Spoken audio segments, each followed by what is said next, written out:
Welcome to your daily focus for May the 16th, 2018. My name is Tilly, and this is Tarot with Tilly, and thank you. Thank you truly for all of the positive, loving, supportive energy that you send my way each and every day. Thank you for your likes, your shares. Thank you for subscribing. Let's turn to the cards and see what energy is around us and how to use it in a positive light in order to go forward. Oh, that was a weird cut. Okay. We have the Ten of Wands back again. Very popular card over the last week. The Ten of Wands. I kind of see us as we've got a lot on our plates.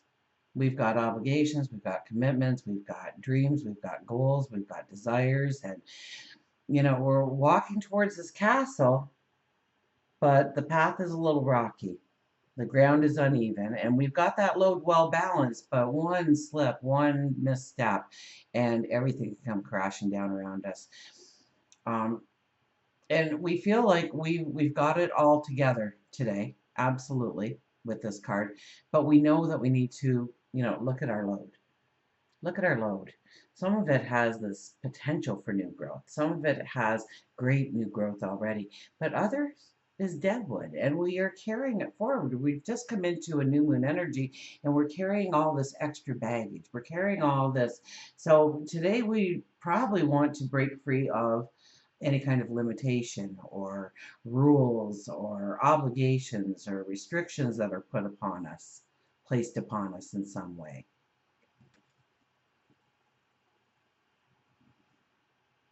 Eight of Swords, our perception. Our perception changes today. We see things in a different light.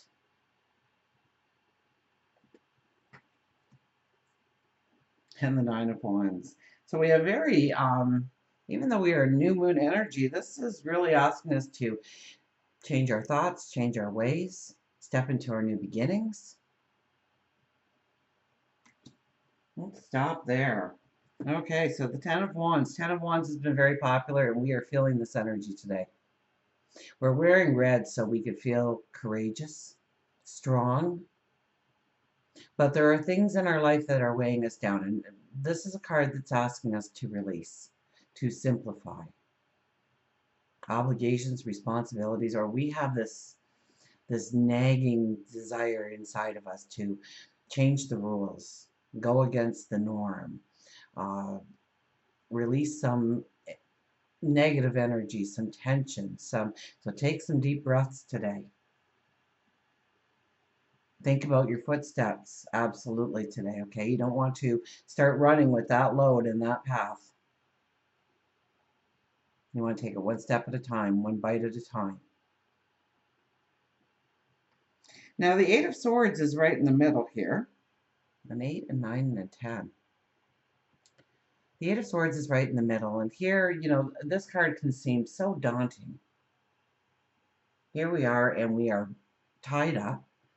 We are encased in this prison of swords. The castle is right behind us, but we have no indication that we have any idea that we are so close to our dreams, our goals, our desires. Now, this is where we got to start moving about. Our feet aren't bound. When we start moving about, and we start kicking about and feeling our way, kind of blindfolded, kind of not knowing which way we're going, kind of in a confusion. And sooner or later, you're going to kick one of those swords. And yeah, it might hurt. You might start bleeding a little bit. But you're going to realize that there's a sword there, which can cut those ropes that have tied your hands so tightly. And once you release your hands, you can release the blindfold and you can look around. The first thing you're going to notice is those swords weren't even in the ground that deep.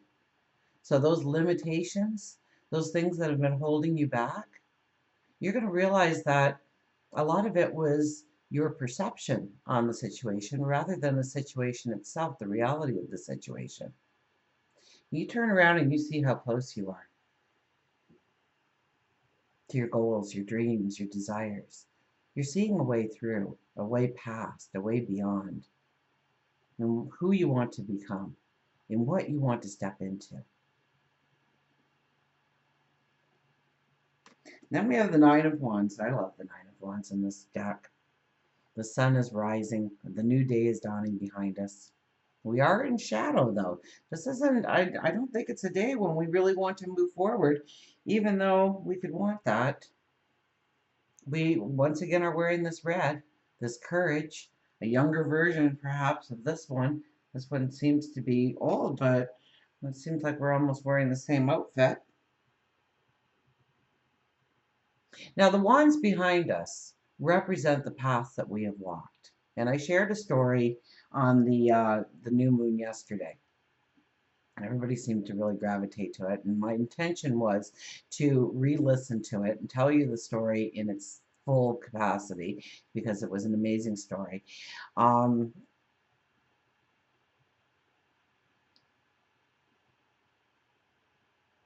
Activist astrology, visionary activist astrology. So Google it, okay?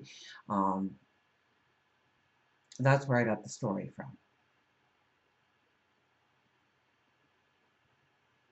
And this card kind of reminded me right back to that story again.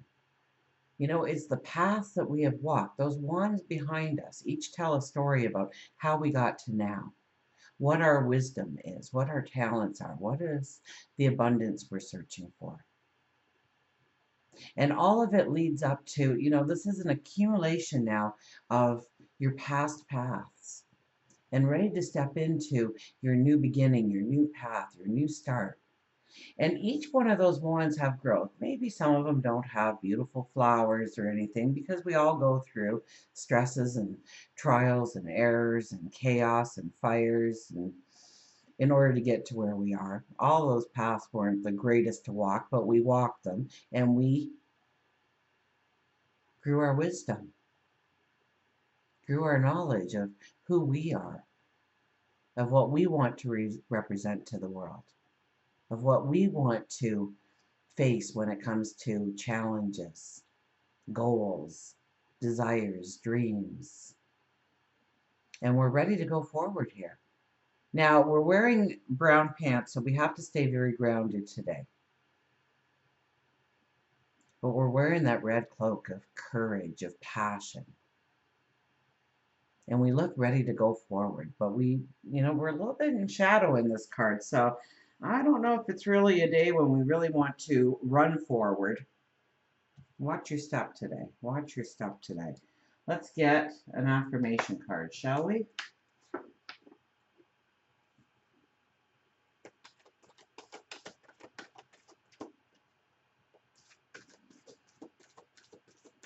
So the Nine of Wands represents all those different talents, those abilities, that wisdom, all coming together to serve a higher purpose for you in your life.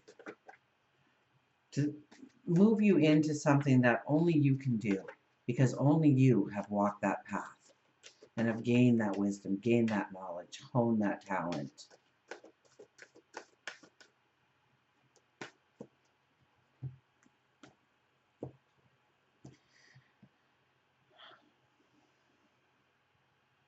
The Sun card.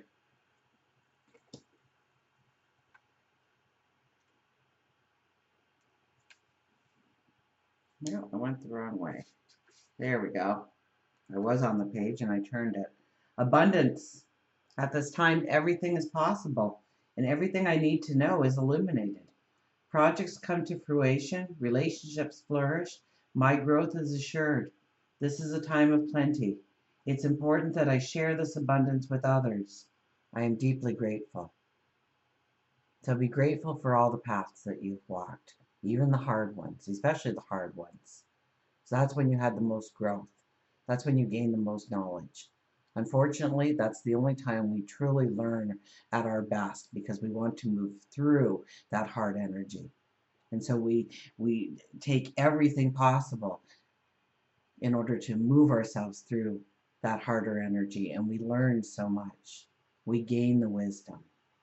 At this time, everything is possible, and everything I need to know is illuminated. We see our strengths, we see our abilities, we see our talents. Projects come to fruition. We've just finished the full moon energy, haven't we? And we've stepped into the new moon energy, so we see the endings, we see the completion, we see the healing that had to happen in order for us to plant the new seeds over the next couple of weeks. Relationships flourish, and my growth is assured.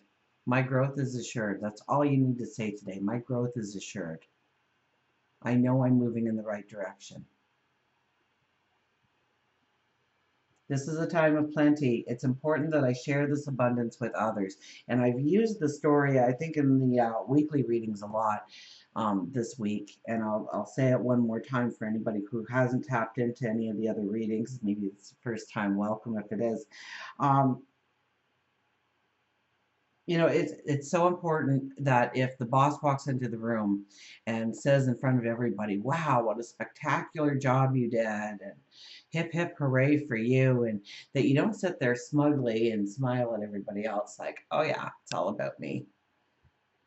But you say, well, I wouldn't have been able to complete it without so and so doing this and that person doing that, and it all came together, but they allowed me to be able to work on this, or they gave their input in and made it that much better. You know, share the wealth, share the abundance, share the joy.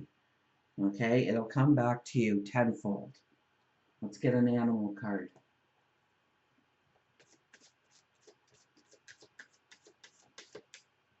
So don't let ego overtake you in any kind of compliments or anything. Be grateful, be humble. Share the abundance, share the wealth.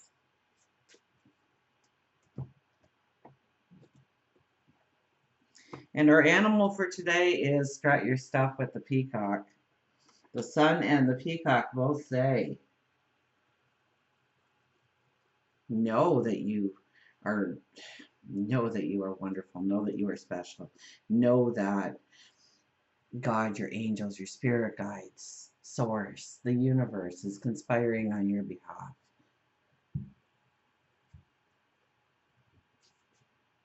The peacock is beauty, confidence, foresight, and clairvoyance. Never bend your head. Always hold it high and look the world straight in the eye. And that's by none other than Helen Keller.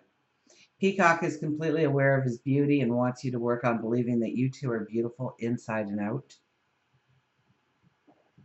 Peacock believes that you have lost confidence in your inner and outer appearance. Oftentimes, to regain that confidence, you have to fake it to make it. And then that and it is then that you push yourself into a vibration which is true self. Peacock may have come into your life to show you that you are coming into a new spiritual growth path. It may be time to begin working on becoming a certified Reiki or quantum touch, possibly take a tarot or a meditation class. If you're feeling less than beautiful, embrace Peacock and allow him to help you strut yourself. Strut your stuff. So, see the beauty of who you are, the knowledge, the wisdom that you carry forward. Allow yourself to look at through a different set of eyes than you have been. The world we live in is so self-defeating. We can't do anything on our own. We need this for help and that for help, and we've got our phones will tell us the answers, and the computers will tell us the answers, and the advertisements tell us, that we can't be 110% because we don't have this in our life or that in our life. We constantly tell ourselves that we're procrastinating too much, or we're lazy, or we're not beautiful enough, or we don't have the wisdom or the intelligence, because we're comparing ourselves not to ourselves but to others. Focus on your path, your beauty, what you bring to the table, what you bring to the world. And change your perception about what limits you, of what binds you to obligations or restrictions. You see where you can break free. You see where you can move forward. Now, we have all nines and tens and eights on the board. So I would really caution you on just jumping into something. Okay, if we cut our foot on one of those swords, we're not going to kick it again just to see if we were right. We're going to know that we are right because we already have the talent, we already have the ability, we already have the wisdom. Until we meet again, remember, I do love you.